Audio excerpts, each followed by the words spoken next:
الذين يكنزون الذهب والفضة ولا ينفقونها في سبيل الله فبشرهم بعذاب أليم নিশ্চয়ই যারা يكنزون الذهب যারা স্বর্ণ এবং রূপো পুঁজিভূত করে রাখে, সঞ্চয় করে রাখে এবং আল্লাহর রাস্তায় ব্যয় করে না, যাকাত দেয় না, আল্লাহ বলেছেন ফাবাশশিরহুম বিআযাবিন আলীম। ইয়া রাসূল, আপনি তাদেরকে যন্ত্রণাদায়ক শাস্তির সুসংবাদ প্রদান করুন। তার মানে শাস্তির কোনো সুসংবাদ নয়। আল্লাহ তাবারক ওয়া তাআলা এখানে সুসংবাদের কথা বলে শাস্তির তীব্রতাকে বুঝিয়েছেন যে যারা নিসাব পরিমাণ সম্পদের মালিক হওয়ার পরও যাকাত দিবে না, তাদেরকে আপনি তীব্র শাস্তির সুসংবাদ। প্রিয় উপস্থিতি, তাই নিসাব পরিমাণ সম্পদের মালিক হলে আপনাকে আমাকে যাকাত দিতেই হবে। যদি যাকাত না দেন, এই সম্পদ আমার জন্য কিয়ামতের দিন কাল হয়ে যাবে। প্রিয় নবী সাল্লাল্লাহু আলাইহি ওয়াসাল্লাম বলেছেন যে শোনো, মান আতাল্লাহ মালান, যাকে আল্লাহ তাবারক ওয়া তাআলা নিসাব পরিমাণ সম্পদের মালিক বানিয়েছেন, ফালাম ইউআদ্দি যাকাতা, অথচ সে যাকাত দিল না, মুসকিনা লাহু ইয়াউমাল কিয়ামাতি শুজাআন আকরা, আল্লাহ তাবারক ওয়া তাআলা তার সেই সঞ্চিত সম্পদকে কিয়ামতের দিন বিষাক্ত সাপে রূপান্তরিত করে দিবেন। আর সেই সাপ তার দুই চোয়ালে সুবল দিতে থাকবে আর বলতে থাকবে, আনা কানসু আনা মালুক, আমি তোমার সেই মহব্বতের সম্পদ, আমি তোমার সেই সঞ্চিত সম্পদ যাকে তুমি আল্লাহর রাস্তায় খরচ না করে সঞ্চয় করে রেখেছিলে, আমি সেই সম্পদ তোমার। এইভাবে কিয়ামতের দিন তাকে সুবল দিতে থাকবে, আঘাত করতে থাকবে। কয়েকদিন কতক্ষণ পর্যন্ত? 50,000 বছর সময়। সেই দিন এই সাপ তাকে সুবল বানাবে। শুধু তাই নয়, আল্লাহ বলেছেন ইয়াউমা ইউহমা আলাইহা ফি নারি জাহান্নাম ফাতুকওয়া বিহা জিবাহুহুম ওয়া জুনুবুহুম ওয়া দুহুরুহুম হাযা মা কানাসতুম লিআনফুসিকুম ফাযুকু মা কুনতুম তাকনিজুন। সেই দিন সে যে পরিমাণ সম্পদ যাকাত না দিয়ে সঞ্চয় করে রেখেছে, এই সম্পদকে উত্তপ্ত করে তার পেটে, তার পৃষ্ঠদেশে এবং তার কপালে এগুলি দিয়ে আঘাত করা হবে, ছেড়তে হবে। প্রিয় উপস্থিতি, তাই যাকাত না দিয়ে সঞ্চিত অর্থ, এটা আপনার আমার জন্য কল্যাণকর নয়, বরং এটা আপনার জন্য হচ্ছে সর্বনাশা।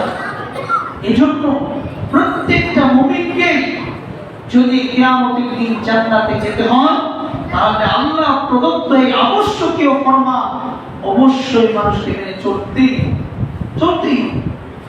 এক্ষেত্রে কোনো ধরনের উদাসীনতা করা যাবে না। আপনি যাকাত না দিয়ে কোটি কোটি টাকার অর্থ জমিয়ে রেখেছেন, কি করবেন এই টাকা? এই যে বাড়ি বানালেন যাকাত না দিয়ে কোটি কোটি টাকা আপনি পুঁজিভূত করে রাখলেন, কয়দিন থাকবেন? কতদিন থাকবেন পৃথিবীতে? হয়তো আপনার যাকাত না দিয়ে সঞ্চিত সম্পদ ভবিষ্যৎ প্রজন্ম তারা ভোগ করবে, তারা আপনার জন্য দোয়া করবে না, আপনার জন্য দানও করবে না।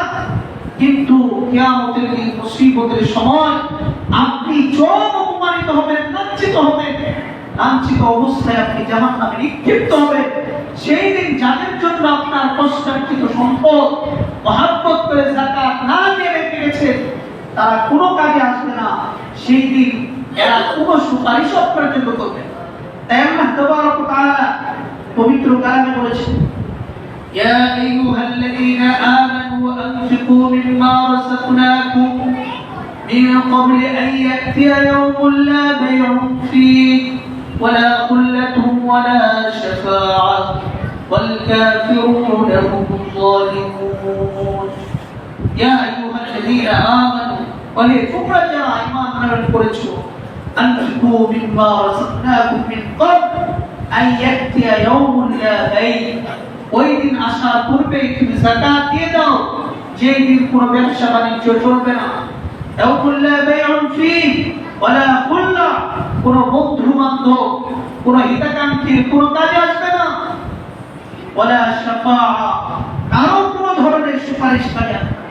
সুপারিশ অবশ্যই সত্য, তবে আল্লাহ যাকে পারমিশন দিবেন, যার জন্য দিবেন, শুধু তার জন্য সুপারিশ চলবে। মন চাইলেও আর একজন আরেকজনের জন্য সুপারিশ করবে, এত বড় সাহস কিয়ামতের দিন কারো হবে না। তাই আল্লাহ তাবারক ওয়া তাআলা বলেন, খরচ করো, যাকাত দাও ওই দিন আসার পূর্বে, যেই দিন ব্যবসা বাণিজ্য চলবে না, যেই দিন তোমার বন্ধু বান্ধব হিতাকাঙ্ক্ষী তোমার কোনো কাজে আসবে না, যেই দিন তোমার পক্ষে কোনো সুপারিশ করার কেউ থাকবে না, ওই দিন আসার পূর্বে তুমি তোমার নির্ধারিত সম্পদ যাকাত দিয়ে দাও। এটা তোমাকে দিতেই হবে, তা না হলে কিয়ামতের দিন চরম অপমান। উপস্থিত, যাকাত আল্লাহ তাবারক ওয়া তাআলা কেন করেছে? আল্লাহ বলেছেন, কাইলা ইয়াকুনা দুলাতান বাইনাল আগনিয়াই মিনকুম, যেন সম্পদ শুধুমাত্র ধনীদের মাঝে উচ্চীভূত না থাকে, বরং আল্লাহ প্রদত্ত এই সম্পদ যেন মানবতার কল্যাণে সর্বত্র ছড়িয়ে যায়। এজন্য আল্লাহ তাবারক ওয়া তাআলা যাকাতের বিধান করেছেন। মনে রাখবেন, যাকাত আপনি দিচ্ছেন, এটা অন্যের প্রতি আপনার করুণা নয়, আপনার দয়া নয়, বরং এটা হচ্ছে তার আপনার প্রতি হক। আল্লাহ তাবারক ওয়া তাআলা পবিত্র কালামে বলেছেন, ওয়াফি আমওয়ালিহিম হাক্কুল লিস-সাইলি ওয়াল মাহরুম, যে ধনীদের সম্পদে বঞ্চিতদের, অত দরিদ্র ব্যক্তিদের হক রয়েছে, অধিকার রয়েছে, এটা দিতেই হবে। এটা এমন নয় যে এটা তার প্রতি আমি করুণা করলাম, দয়া করলাম, দয়া করে কিছু মন চাইলো দিলাম, আছে না দিলাম না। আল্লাহ বলেছেন এটা হক, এটা হাওলাত টাকার মতো, ঋণের টাকার মতো। ঋণের টাকা যেমন পরিশোধ করতে হয়, তেমনি আপনি যদি নিসাব পরিমাণ সম্পদের মালিক হন, তাহলে আপনাকে নির্ধারিত অর্থ অবশ্যই অত দরিদ্র বঞ্চিত লোকদের মাঝে তাদের কল্যাণে ব্যয় করতে